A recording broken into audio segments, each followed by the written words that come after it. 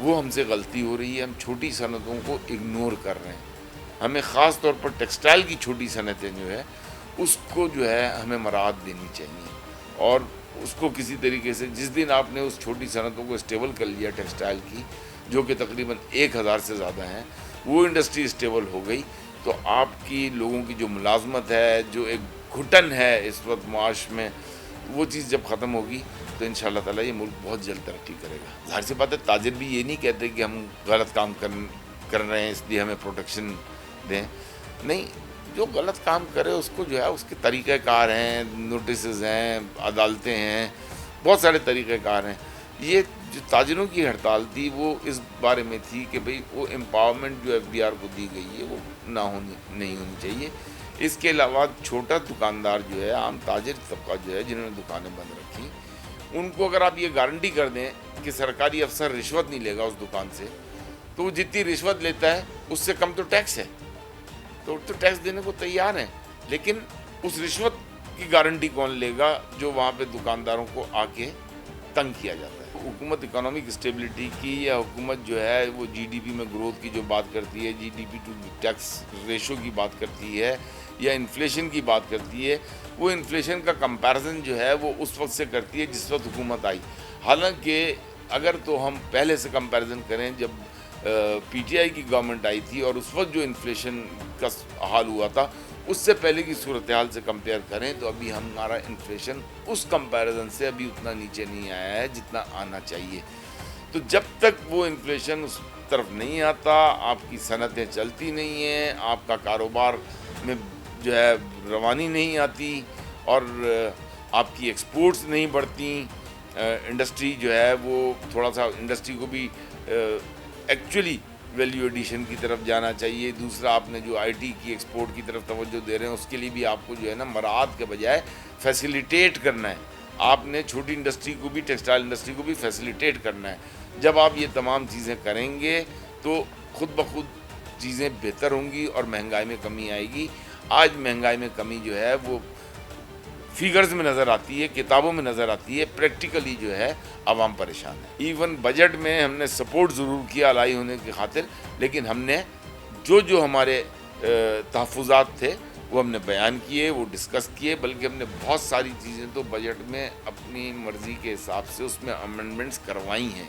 تو ایسا نہیں ہے کہ MQM خاموش بیٹھی رہی ہے اور جو وہ کہتے ہیں اس پہ انگوٹھا لگا دیتے ہیں, ایسا نہیں ہے. MQM نے انٹرنلی, ہاں یہ الگ بات ہے وہ چیزیں ایلیبوریٹ نہیں ہوئیں, اگر وہ چیزیں ایلیبوریٹ ہوں تو عوام کو بھی پتہ چلے کہ MQM نے کیا کیا اپنے تحفظات کا اظہار کیا تھا اور کیا کیا چیزیں حکومت کو بجٹ سے واپس لینی پڑی. تو آپ 18ویں ترمیم میں کوئی تبدیلی چاہتے ہیں کیا؟ MQM واحد جماعت ہے جس نے نیشنل اسمبلی